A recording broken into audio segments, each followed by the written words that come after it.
Welcome to the Compassionate Leaders Circle podcast. For thousands of years, the sages have known that compassion is a powerful force for good. In the last 2 decades, compassion scholars caught up with these sages, proving that there is an ROI to building loving communities and businesses. This podcast features leaders who can teach us about the power of compassion. I'm very honored today to have 3 students and the director from the Fritz Knoebel School of Hospitality Management at the University of Denver, which we will refer to going forward as Fritz. So I'm here today with Dr. David Corsun, Julie Frost, David Reiss, and AJ Sorkin. And David, I'm going to start with you. David and I have known each other for a very long time, and we've been able to partner over the last 3 years on a program called Pivot with Purpose that the 3 students that are with us got to participate in. David, I'd love for you to tell us a little bit about your fabulous school and why it's so special and amazing. And then maybe talk a little bit about the Pivot program from your perspective. Sure, I'm happy to. Thanks, Laurel, for having us. So the Fritz Knoebel School was founded in 1946, was founded from day one as a school within the Daniels College of Business. It wasn't Daniels at the time, but the College of Business at the University of Denver. And that's something that's critical to us because our students sit side by side with every other major in the college and all the core business discipline classes. And that's important. They're earning a business degree with a major in hospitality. But really, that's not what is most distinguishing about us. I think what's most distinguishing about us is one, our vision and how we live it and strive to live it. Our vision is be bold, do good, change lives. And I've been asked by people, what does that have to do with hospitality? And my response has been, you really don't understand hospitality then. Every person we touch in the school, every student's life, the people we touch through the refugee training program we have embedded in our course on managing human capital. And every person, every one of those students, whether in the training program or our undergrad program, every person they will touch, they will manage differently, they will engage with differently because of the experiences we provide. And because of the way in which we engage with them as adults, as works in progress, which I certainly still am. And I think it's that we are a boutique shop, and we, in addition to everything I mentioned, we get to know our student population well enough, and they get to know us well enough that we're able to sort of co-identify with them the extraordinary that's inside of them. And we're able to nurture that over 4 years and help them develop into the people, the leaders they're capable of becoming.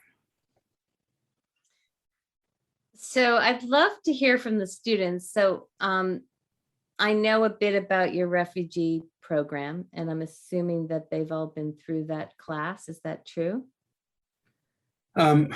Some may not have because for a couple of different reasons. One is that during the last year and a half, or we're on the quarter system, so the last 4 quarters prior to this fall, we had to suspend it due to COVID.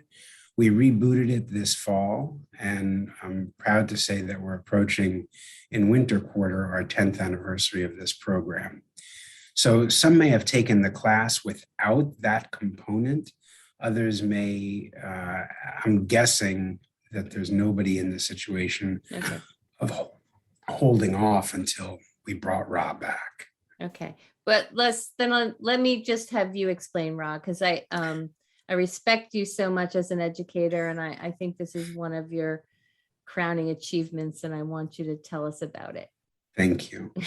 So we partner with several refugee resettlement agencies in Denver. The primary is the Ethiopian Community Development Council's African Community Center, which resettles people from all over the world, not just from Africa, and with city and state agencies, and with employer partners. And those relationships have become significantly deeper to help people who are new to the US, new to Denver, and have come from refugee situations. The most recent cohort, we had folks from Afghanistan, from Ethiopia, two incredibly challenging environments right now in which personal safety and just living on a day-to-day basis is really challenged.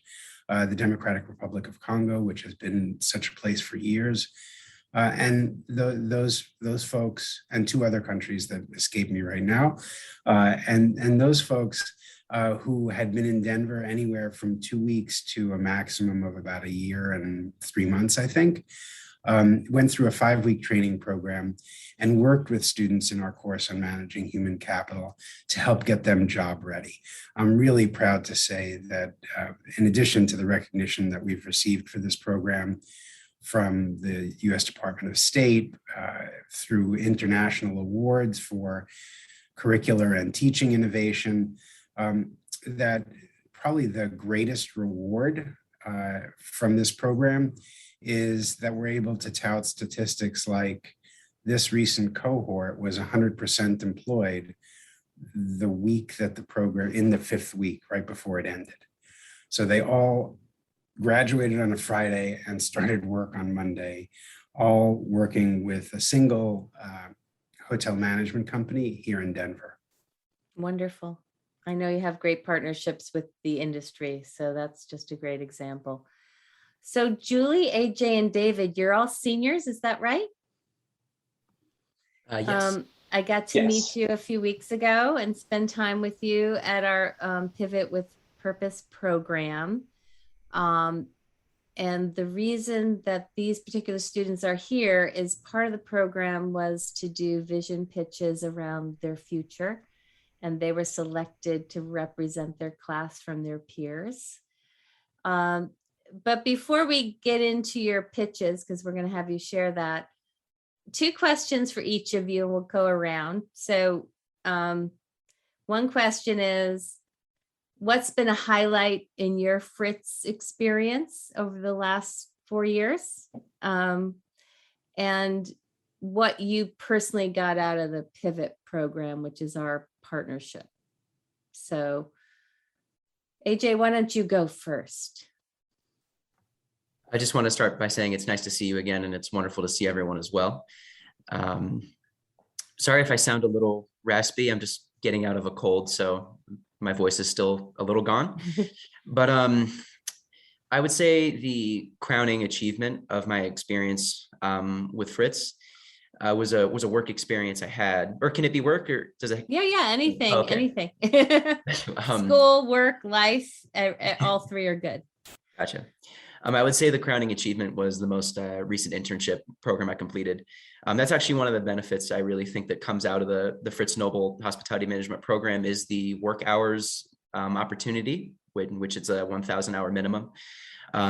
This past year, from March right up until Halloween, I was an F&B intern with Sage Hospitality, and one of their new concepts that they opened next to Coors Field, I was working at the Original, which is a restaurant at the Raleigh Hotel, which was a totally different experience, having to be on the opening team where you're, on Friday, you're unpackaging silverware and you're kind of putting together dining room tables. And then the following Tuesday, 2 days before opening day for the Rockies, we're serving and we're open. And it was a really cool opportunity to be a part of the revitalization of downtown Denver as the country starts to come out of the pandemic, especially with live sports coming back. We were right next to the baseball stadium, and we were a baseball themed kind of restaurant and hotel. So it was just wonderful to be able to be a part of the industry during that time. It was the most challenging thing I've ever done. There were definitely some long weekends and some long months, but as I look back on it, it's something I'm incredibly proud of. So yeah, and I would say that, and it was something that we gained out of the pivot programming. I think the thing that I really took away from pivot was really where my true values kind of lie as a person, not just outside of school and work, but within school and work as well. I remember talking to my pivot partner, discussing how important it is to kind of check in with yourself every once in a while and make sure that what you're doing, whether it's academic or work or personal, it's kind of aligning with your values and that you're always staying true to yourself. That was something that I really thought was valuable of it, was just taking that time to kind of meditate on where I was going in life, in really all aspects, and kind of getting to be vulnerable and reflective about that with, well, he was a friend of mine, but yeah, that's what I'd say I took out of the pivot programming. Thank you. And I worked for Sage Resources at one point in my hospitality career too. So I feel connected to all that. That's great. David, how about you? So I'd say that, first of all, I'd like to say hello to everybody. It's good to see you all again. I really appreciate this opportunity. Second, I'd like to say that I think my crowning achievement kind of goes along with what AJ said about how our work experience was just really amazing. And Auberge and Breckenridge Grand Vacations were things that I had the privilege of working for. And I think it's really amazing that I was able to have those experiences with companies like that. So I think I was able to meet some very talented individuals in those companies. And I think that really helped shape my view of the industry. Second, what we learned from Pivot, I think that the most important thing I learned from Pivot is, even though you may have set ideas of where you want your career to go, you can still change. That can change, and that's a good thing. And then you should embrace that change, and you should just use your values to figure out where you want your next move to be. Great. Thank you, David. Julie? Yes. Hi. Thank you for having me. I would say a highlight of this Fritz experience would be this year. I started into the major during COVID, so I was on Zoom. But this year, being back in person, I've really experienced just like amazing hospitality, and from the whole school, from my advisors, my professors, and all the in-person events we've had. And it really sets up a good kind of role model to how hospitality should be, which I think is really awesome and amazing. And then as for Pivot, I think I just learned that sense of community from everyone and from all my classmates. And we can really create this sense of community with we have such a low class size in hospitality. And it's just so good to have those connections and have those personal connections with each one of my classmates. So I think just realizing that I have a sense of community here, and it's important to create that sense of community in other places in my life. Well, and I've gotten to visit Fritz and be a part of your school for the last 3+ years. I'm just so impressed with the family feeling you have, and I also just feel, I'm doing this podcast because I want to shine a light on leaders that lead with love and aren't afraid to love their stakeholders. And I just get that from you, David, as a leader, not only with your students, but your team. Could you just talk about your own leadership philosophy and the family atmosphere you've created at your school? Absolutely. I'd be delighted to. So I'm in my 15th year in this role, and I have had the absolute privilege to have hired, promoted, or both every single member of my team. And that's on the faculty and staff sides, that's on the academic side and the businesses that we self-operate. And I will tell you that one of the criteria that I have when I've given search committees their charge, whether they're staff or faculty committees, in looking for other people to join our team, one of the criteria is, will this person be fun to be around? Because I have no desire to be around people who don't fit that. And we care about each other, and we're all rowing in the same direction. I think in terms of philosophy, one, I'm very empowering. I give people a charge. I give people the resources. Creating resources, I think, is incredibly important. And I get out of the way and let them do their thing. If they need me, they ask. My role as a leader is to remove the barriers to other people's success. And that's really what I go about doing, or try to. You know, one of the things I'm realizing, I have worked with other schools and lots of other organizations. It's very rare for any leader to be in their position for 15 years. Really rare. And when I first interviewed for this job, I said I had it told the people interviewing me, people who would be my colleagues, I felt like I had a 10-year run, and then I would not necessarily leave DU, but that it would be my time to go back into the faculty full time or to do something else. And I feel still to this day that as much as our team has accomplished in going on 15 years, that there's still more to do, and that I'm still the right person to lead the doing. And I know that won't last forever. I'm aging, and it will be time to retire at some point. Not yet, but there are still things I want to accomplish. And I am so fortunate and so thankful to have the team I do to accomplish those things with. And one of the things we talk about at Pivot with Purpose is to go for your soul work, which is the absolute best use of your passions and purpose. And as you all go out into the world, I want you to remember this is David Corsun is what soul work looks like. And it's really good to have a model in your life that absolutely loves what they do. And I think, being around people that are fun to be around are good, but it's also good to be around people that are kind of going for their dreams and doing their dreams. And I hope you'll take that with you and take David's happy, smiling face with you when you are looking for jobs and looking for the right culture. So AJ, Julie, and David are here because they were selected by their peers to represent the whole class. Part of what we do at Pivot is they do vision pitches about what they can contribute in the future. And we're going to have them share those with us. So AJ, are you ready? Would you like to go first? Of course. Go ahead. So I'm still the 3-minute time limit as before. You have as much time as you need. You just go for it. That's good. So I'll start my vision pitch like this. So my first experience in hospitality occurred when I was 8 or 9 years old. I was staying at a nice hotel with my parents and my brother in Chicago, and we were eating at one of the restaurants on site. And the server comes up to our table and he asked what we all would like to drink. Now, everyone else said what they would like, and then I answered with root beer.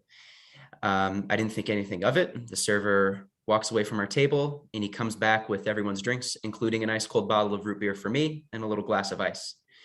Now, I didn't think anything of it. I went on through the meal. It was beautiful. It was 4th of July. We were sitting on like a little balcony. It was awesome.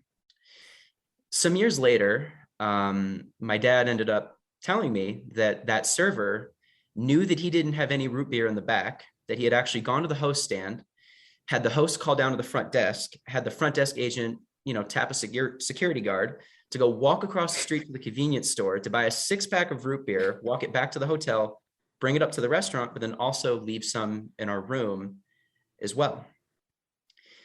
The whole kind of this thing that sticks with me about this story is that it was something special and personal that happened for me.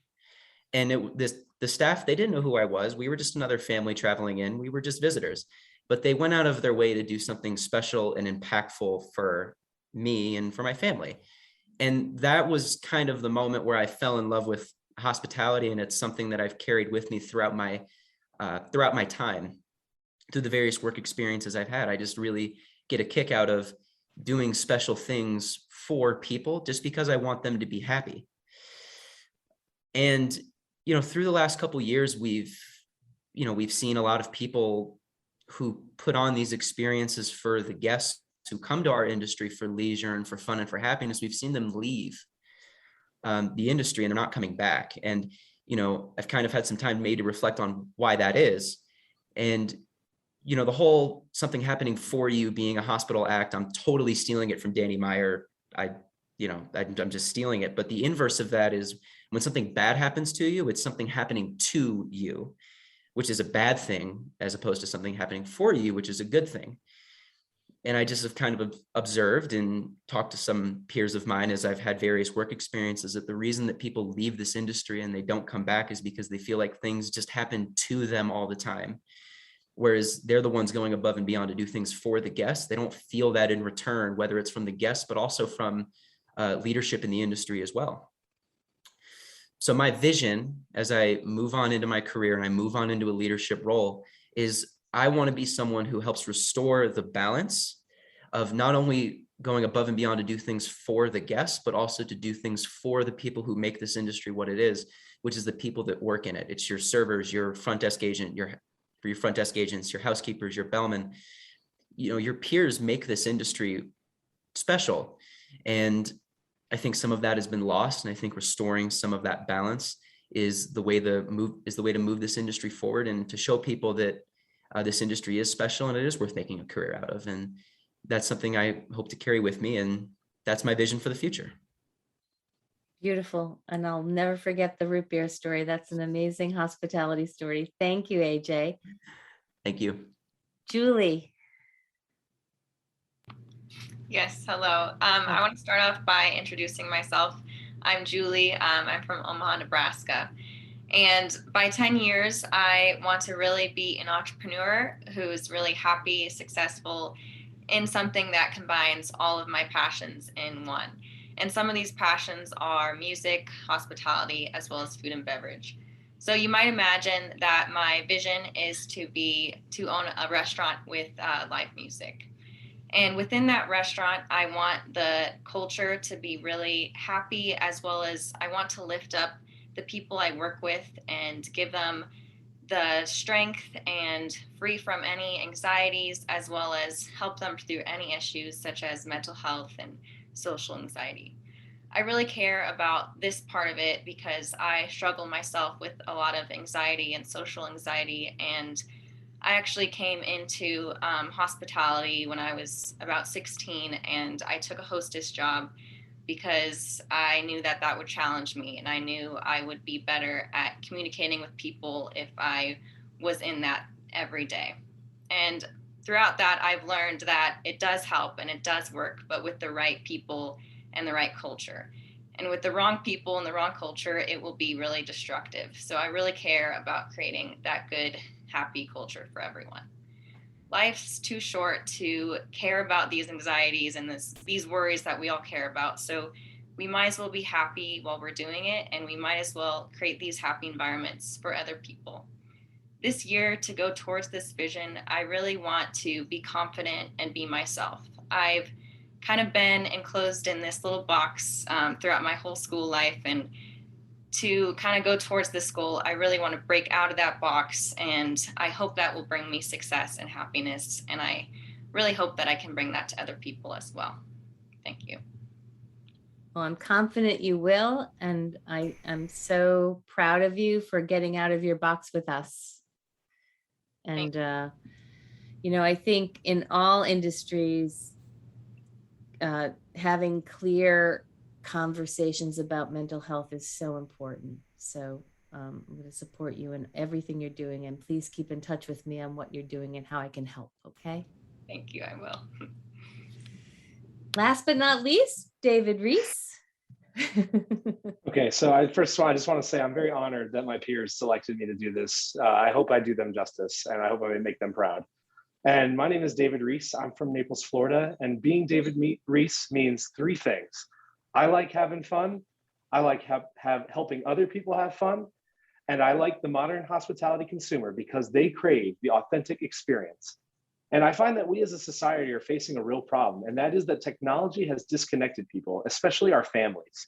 And the sad fact is that families are not even connecting like they used to. The majority of them don't even sit down for dinner anymore. And this is a real problem because statistically, what we've seen is that the countries that have the strongest family units are the strongest countries.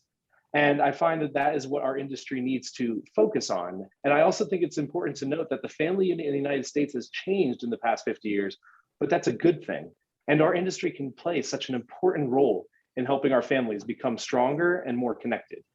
So let's talk about why this is personal for me. And this is personal for me because I remember feeling closest to my family when we took our vacations to Disney World. And Disney has really helped shape my vision because they do exactly what I hope to expand upon in the industry. And that is that they bring families together and they create a magical experience for these families.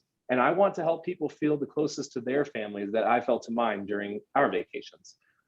And so one thing I think is our industry needs more of this is because by 2030, I envision a world so dominated by technology that people are even more disconnected than they are now. So let's dive deeper into what I want to do to help solve this issue. I want to develop and operate my own luxury mountain ranch. Dave's Dude Ranch is the working title that can be subject to change, however. And it is aimed at creating an authentic family experience. There will be a wide range of nature activities, such as guiding camping trips and horseback riding. But there will also be all the aspects of a luxury resort, full service, like a spa, fitness center, and perhaps a golf course. Technology will be severely limited as we want families to have as few distractions as humanly possible. This is my vision for the industry. And in the meantime, I will work as hard as I can and learn as much as I can to make sure that this vision comes true. Beautiful. I'm excited to go visit David's Dude Ranch soon. Thank you. We look forward to having you. Laurel, if I may, something of course. I failed to share earlier, but should have, about what I think is so special about Fritz. It was evidenced just now by these three students. This is by far my favorite student population.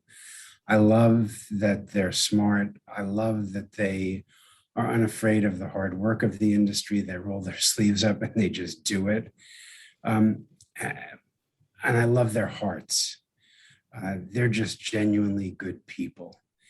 And again, because of our size, we get to know each other. And so I say that with confidence, not because it's a platitude, but because it's the truth.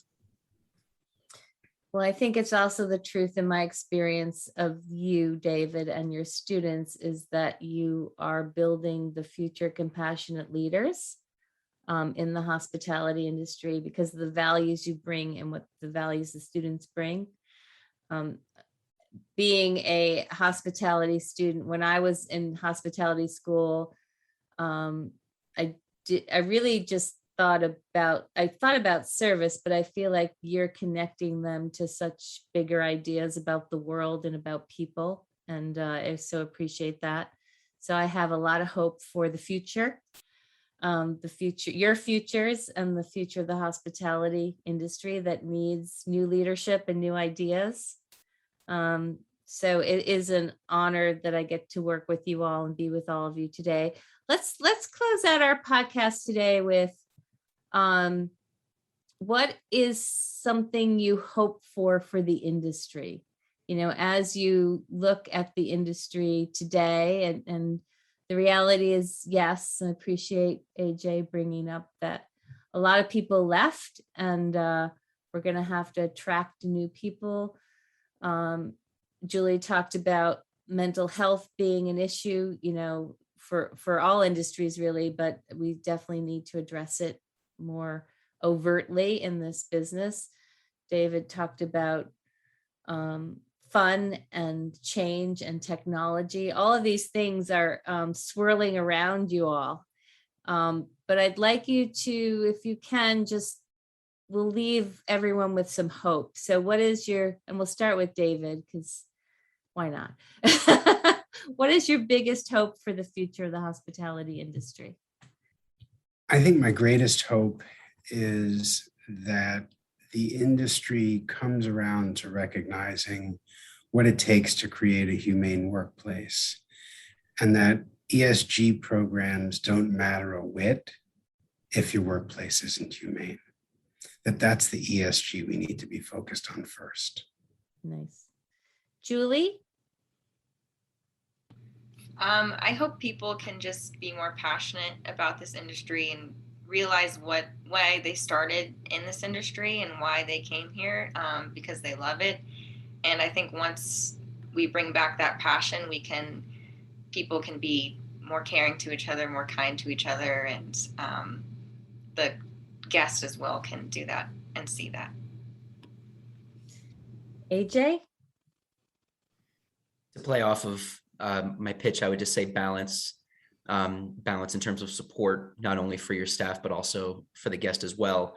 Also playing off of Julie, I think that's something that would also bring passion back into the industry. If there was just more balance in people's schedules and people's lives, they could, they could be happier outside of work, which would make them happier at work as well.